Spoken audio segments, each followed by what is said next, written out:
Bonjour à tous et à toutes, bienvenue sur cette chaîne des éditions Magellan et compagnie. Aujourd'hui, nous sommes en présence de Sarah Marty, qui est donc autrice jeunesse, mais qui avant ça a été script, scénariste et qui a aussi publié des livres beaucoup plus pour adultes. On a d'abord eu 60 jours et ensuite on a eu Juste après l'amour. Et aujourd'hui, on a ces deux magnifiques livres, donc on a Des mots dans l'océan et Les mystères de Miss Flint. Donc merci d'être là avec nous aujourd'hui, Sarah.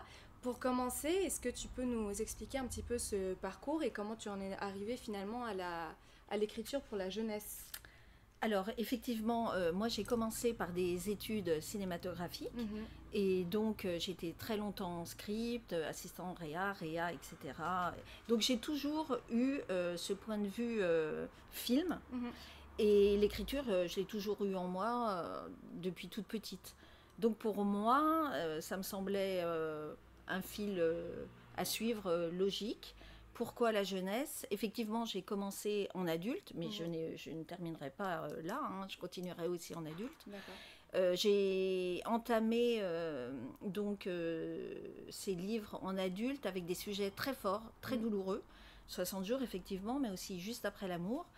Et je pense que j'avais besoin d'écrire quelque chose de beaucoup plus léger. Et pour moi, la rédaction des deux livres a été vraiment bénéfique. C'était joyeux. En fait, le deuxième, Miss Flint, je l'ai écrit dans mon lit. J'aime bien écrire, enfin dans mon lit, mais pas que.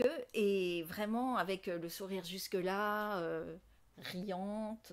C'était vraiment une bouffée d'oxygène. Et je pense qu'à la lecture, on le ressent. Oui, c'est vrai, c'est vrai. Mais aussi dans alors les environnements, ça c'est quelque chose justement que je voulais qu'on en parle. Les environnements dans lesquels tu écris et les environnements aussi dans ces histoires. Donc Des mots dans l'océan, ça se passe en Bretagne, Tout à chez la fait. mamie De Lola. de Lola. Et ensuite, ils vont tous ensemble dans ce deuxième tome, Les mystères de Miss Flynn, en Angleterre, dans le nord-nord de Tout à fait, l'Angleterre, quasi près de l'Écosse. Hein. Voilà, c'est ouais, ça. ouais. Pourquoi ces lieux-ci? Est-ce que tu as un rapport particulier avec la Bretagne peut-être? C'est quelque chose qu'on sent un petit peu. Exactement, tout à fait, parce que j'ai passé mes grandes vacances d'été, telles qu'elles sont racontées en fait dans Des mots dans l'océan, sur cette plage que je cite, la plage de Kervel, près de Douarnenez. Mon père était breton et c'était vraiment ma grand-mère, donc maternelle, qui nous recevait et nous étions exactement comme il les décrit, entre cousins, cousines, et nous passions des vacances formidables.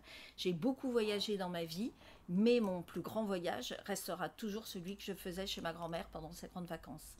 Donc c'est inspiré directement Oui, de tes souvenirs de jeunesse. C'est pour ça aussi que c'est peut-être authentique et plein de jeunesse, enfin de joie comme tu disais. Oui, je pense, et que le lecteur se retrouve dedans, et de tout âge, puisque moi j'ai quand même des lecteurs, autant des parents que des grands-parents qui viennent et qui me disent qu'ils ont été extrêmement touchés. Mais pour moi c'est normal parce que on est au cœur des souvenirs qu'on n'oublie jamais. Les grandes vacances, c'est quand même quelque chose de, je pense, très fondateur.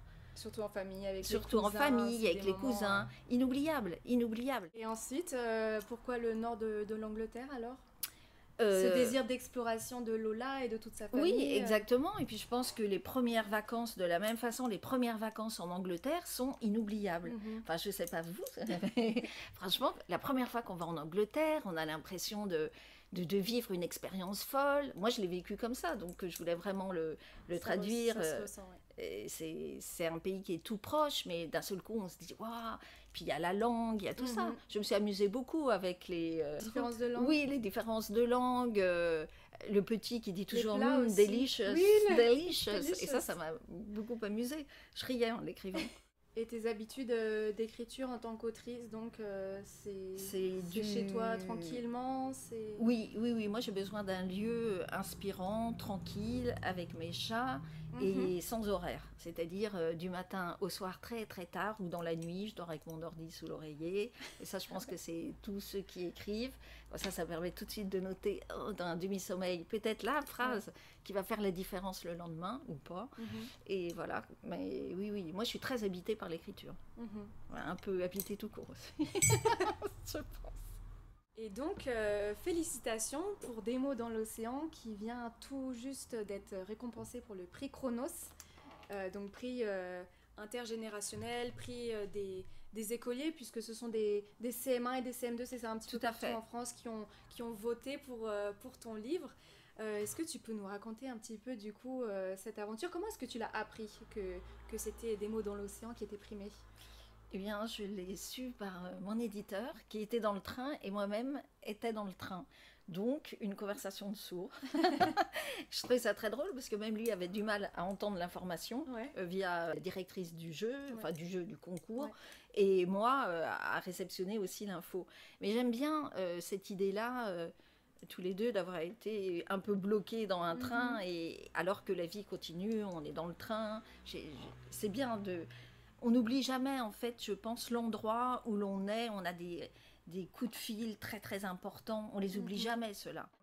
Donc, est-ce que tu pourrais nous expliquer un petit peu l'histoire des mots dans l'océan? Oui, tout à fait. Donc, Des mots dans l'océan, c'est l'histoire d'une petite fille, Lola, qui va avoir 10 ans bientôt, et qui part chez sa grand-mère, comme chaque année, en Bretagne, face à l'océan, dans une superbe maison, où elle retrouve ses cousins. Sauf que les vacances vont être complètement différentes, puisque cette année, la petite Lola ne trouvera pas son grand-père, car celui-ci est décédé l'année précédente. Donc le papa prévoyant, car Lola a un petit peu la bougeotte tout le temps, c'est une jeune fille qui est hyper active, elle a du mal à se concentrer à l'école, et elle fait énormément quand même elle a des idées très fantasques qu'elle met en fait en pratique. Donc le papa décide d'embaucher une dame, Denise, pour gérer tous les enfants. Sauf que cette fameuse Denise est psychorigide, et les enfants, leurs vacances d'été, ça rime avec la liberté, et pour eux, il est impensable d'avoir cette femme dans leurs pattes. Donc déjà, ça change la donne des vacances. Et puis surtout, Lola, qui est effectivement la plus turbulente, mais certainement la plus sensible, c'est la seule de ses cousins qui va sentir autre chose que du chagrin dans les yeux de sa grand-mère. Et à partir de là, elle va commencer à la regarder différemment, à l'espionner un petit peu, et puis surtout à mener son enquête. Et elle va découvrir un secret bouleversant concernant sa grand-mère. Que je ne dirai pas, évidemment, il faudra le lire. Oui. Qu'on peut découvrir donc en lisant Des mots dans l'océan. Et ensuite, toute cette joyeuse troupe part à nouveau donc dans les mystères de Miss Flint's. Et là, on a à nouveau un autre personnage tout aussi énigmatique, mystérieux, qui est Miss Flint's. Exactement. Donc, on repart effectivement avec les mêmes enfants. Il y a même un petit garçon supplémentaire, John, puisque lui, c'est le correspondant. C'est lui qui fait le lien entre les enfants, la Bretagne et l'Angleterre.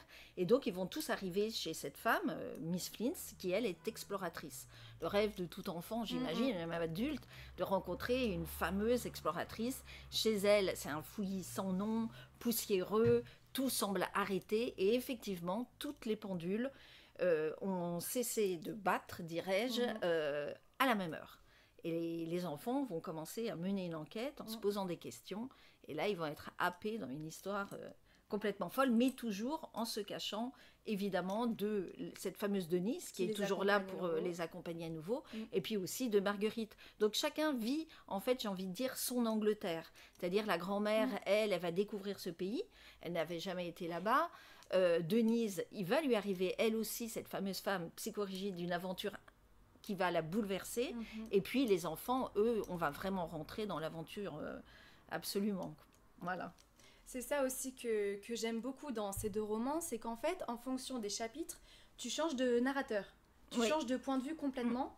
Et ça nous permet d'avoir en tant que lecteur, c'est un gros avantage, puisqu'on n'a pas tous les éléments. Voilà, Lola mène son enquête, et nous, derrière, on peut aussi se faire notre propre idée, donc c'est très, très intéressant. Comment tu construis ça, ce passage à chaque fois de narrateurs différents, et comment tu les choisis? Eh bien, en fait, c'est vraiment arriver à se mettre dans la peau de chacun. D'accord. Et moi, je trouvais que c'était beaucoup plus riche d'avoir ainsi le point de vue de tous, qui peut être différent. La Miss Flint's, par exemple, elle est, en fait, sans vraiment raconter l'histoire, au départ, on la sent très triste, mais elle veut absolument pas dévoiler cette tristesse aux enfants. Mais nous, on le sait. Et c'est une façon, en fait, comme un puzzle, je travaille comme ça, et en faisant toujours attention d'ouvrir le débat sur la fin de chapitre où on a envie d'en savoir davantage. On aimerait te demander peut-être pour finir un petit peu cette interview, si tu avais des souvenirs particuliers, peut-être sur des salons, peut-être sur des rencontres dans des écoles avec des jeunes, des écoliers, une anecdote qui t'est particulièrement chère, peut-être par rapport à Des mots dans l'océan ou Miss Flins?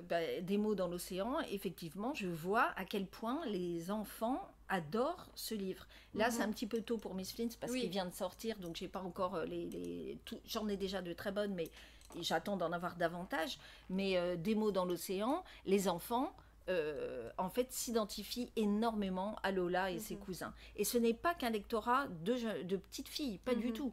C'est aussi les garçons, mais aussi les parents, comme je l'avais dit, et les grands-parents. Mais si on reste dans le domaine enfant, les enfants, ils aiment se retrouver en vacances.